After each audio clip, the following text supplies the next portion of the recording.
everybody, I'm here with a video to show you the decks I'm going to be working with for 2025.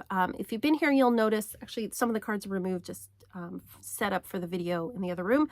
But I often have cards back here on my altar, and so I wanted to show you the decks I'm working with this year for my altar practice. And I'm also going to show you the decks that I'm working with for the month of January, for my readings. So I'm going to flip the camera around. I'm going to go to an above over the desk view, and I'm going to talk about the decks that I'm using for 2025 and for the month of January.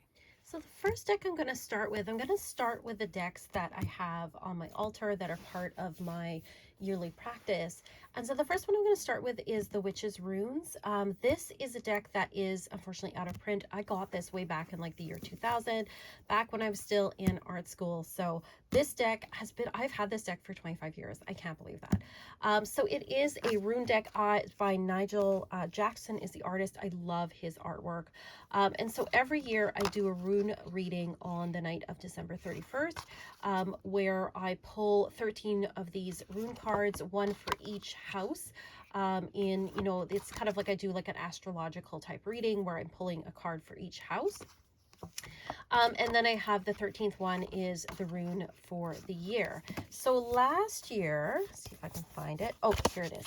My rune was the ox, talking about strength and being able to get through all sorts of difficulties. And last year was a year where I did need to be strong. I had a difficult year with grieving and things like that. So I had the ox. This year I have Algis, the swan. Algis is associated with guardian angels.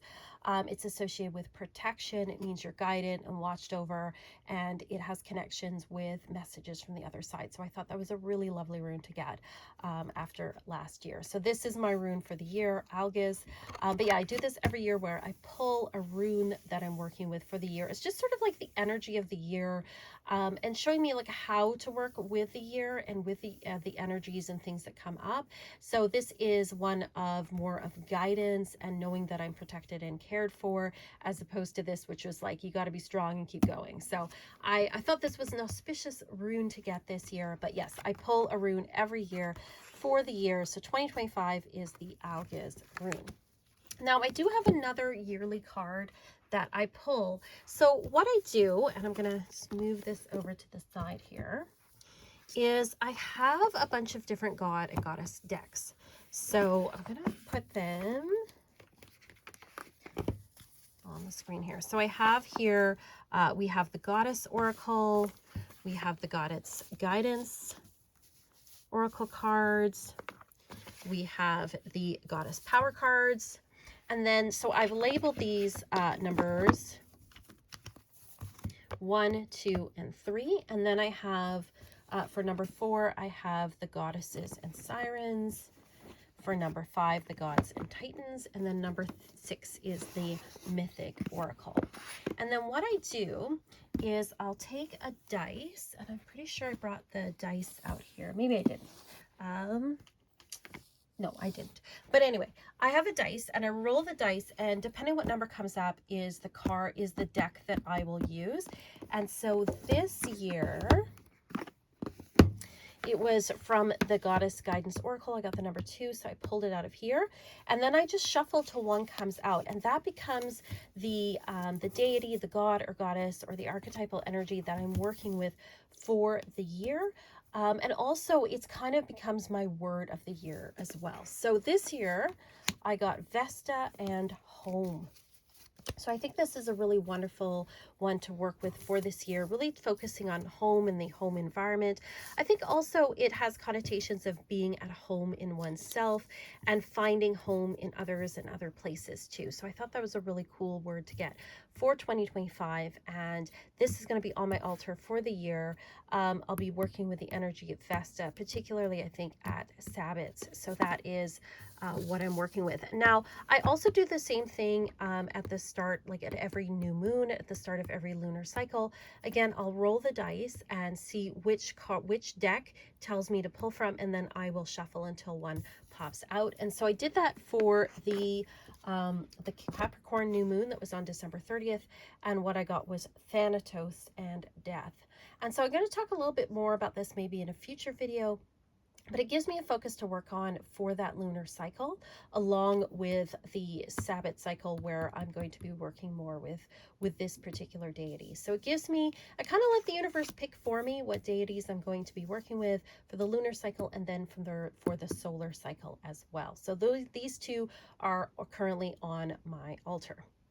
Now, I also like to pull a card for every Sabbath, and for the Yule Sabbath, like I have different focuses for the different Sabbats. And so for the Yule Sabbath, I like to work with angelic energy. And so I will pick a card out of here, the Archangel Oracle cards, as an archangel to work with for the season. And then throughout the year, if I want to work with angels, then it's telling me that this is one that I can work with in particular. And so for the Yule season, I got Prosperity and Archangel Ariel. So always, you know, pretty nice to get Prosperity as a card for the Sabbath season. And then, you know, I have different decks I work with for each of the Sabbaths. And again, I can probably talk about that in the future. I like to pull a crystal card for the Imbolc season, a plant card, like a plant or a tree card for Ostara, an animal card for Beltane, a fairy card for Litha, and then I'll pull an Ascended Masters card for Lammas. And then for the fall equinox, I'll pull an ancestor card, and then I have a fallen angel card that I pull for Samhain. So I kind of go through, these are the different energies that I'm working with, but Yule for me definitely has angelic energy associated with it. So this is the angel that I'm working with for this Sabbath season, and this will be on my altar till Imbolc when I pull a crystal card as well. Now, I also have a card of the month that I work with too. And that one is more connected to creativity and my business.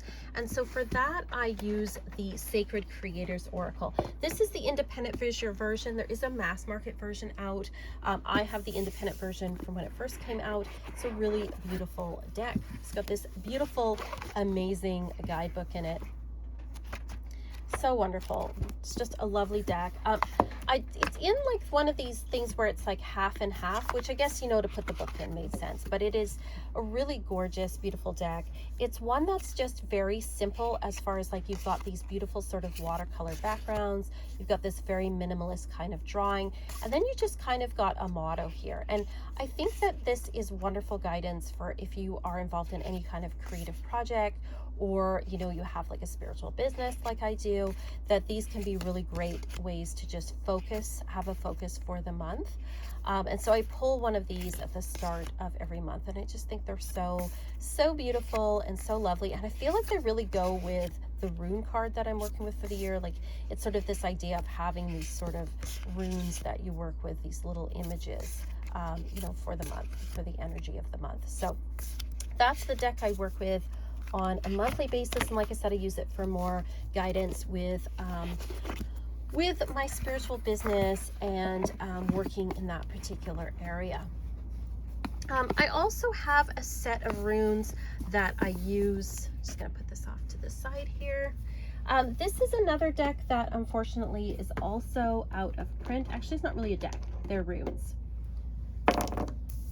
So this is called Stones from the Muse. I got this way back in probably like 1998 or something like that. Definitely before 2000. It is not around anymore, but I really love using these. It's just like a little, there's like 10 little, 1, 2, am I missing any? 1, 2, 3, 4, 5, 6, 7, 8, 9, 10. Note, they're all here. This is the book that it came with, Stones from the Muse, and these are runes for the creative journey. So these are very particular to my creative journey, and I pull these every quarter. So I'll pull on the 1st of January, 1st of April, 1st of July, yes, and 1st of October. I'll pull one of these as a focus for the creative work I do, because I like to do, you know, like painting and drawing and writing and playing music, and it gives me like a creative focus. And again, it comes with this little book with a little guidance here, but it's very creative focused, and I like that. And I just like it because it can take up, just put it on my altar surface. It doesn't take up a ton of space, and I really enjoy working with them. So I'll give you some of the other symbols. There's like 20 because each side has a different image on it. There we go. Those are the, oh, I forgot to turn over that one. There we go. Those are our runes that we have for creativity. Now, I also have affirmation cards that I work with as well on a weekly basis. So let's put these guys over here. And I have a few different affirmation decks, so I tend to kind of have like a deck that I work with throughout the winter, one that I work with in the spring, summer, and fall. And for the winter, I have the Miracles Now by Gabby Bernstein. And so they just have these, like, I love the backs because it makes me think of like Aurora Borealis in the night sky. And living on the Canadian prairies, we get, you know, long, dark nights, cold, dark nights in the winter. And they just have these really lovely little affirmations on them. And so I will pick one every week, and that becomes the affirmation that I'm working with for the week. And they're just nice little thoughts to work with, nice little beliefs, you know, things like that. So that is the affirmation cards there. And then I like to do a daily draw as well. Last year I worked with the Animal Spirit Oracle as my Oracle deck for daily draws, and this year I'm going back to an old favorite, which is the Enchanted Map. I actually find Colette Baron-Reid's decks really great for daily draws, most of them. The Enchanted Map, what is the other one? Wisdom of the Oracle, and Animal Spirit are probably my favorites to work with. And a long time ago, again, back in like the 90s and the early 2000s, I also worked with her Arthurian Oracle as a daily draw. So I really love her Oracle decks for daily draws. This is the older version. There is a newer version. This is the older one. It's got the gold gilding. As you can see, it's kind of scuffed because it has been used. It's got the older backings. It's glossy. The other ones are matte. And she's changed the artwork on some of them. I like the older deck personally, and so I'm really glad I have it. But it's got a good mix of both like really positive meanings and then also more challenging ones. And so I think it's a really good one for just daily, for having like a daily draw, because some days are going to be, you know, more challenging than others. Magical Map Maker. I love the elephant in this one. Listening, so pretty. We've got Home, my word for the year there. We've got One Ring Circus. Like, I like these, and this is the artist is Jenna Della Grottaglia. I'm probably pronouncing her name wrong, but I do like her work. I think or actually prefer her earlier work to her later work. I'm not a huge fan usually of this kind of like digital collage, but she's really good in it, and it actually does, you know, quite work for me. Flying there. And we've got Metamorphosis. So that is the daily draw deck that I am using this year on my altar. I'm going to show you now the decks I'm using for the month of January. I like to pick a tarot deck for the month, and then have like a Lenormand and a couple of oracles. And I did not bring my tarot deck down. I'm going to have to go. All right, magic of editing. We are back. This is the box for my Mythic Tarot. Now this deck is no longer in print. This box was made by my husband specifically for this deck, so I really appreciate him doing that. He is an amazing woodworker. Love, love, love that. So this is the Mythic Tarot. It came out in the 90s, and there is a newer version, but the artwork is just not as good. I actually learned to read with this deck. So it was one of the first decks that I got, not this exact copy. The exact copy I had the black backing, where it's got like the star on the back. But something happened to it in a move or something, and then I ended up later on purchasing this one. But the artwork on the front is still the same, even though the backs are different. But I love this deck. It's based on Greek mythology, and it really helped me to learn and to understand the tarot. And so I have like a soft spot for this deck. So I'm definitely, I thought I try to keep this one nice and I keep it in that nice box, but I believe that decks are meant to be used and read with and not just sitting on a shelf.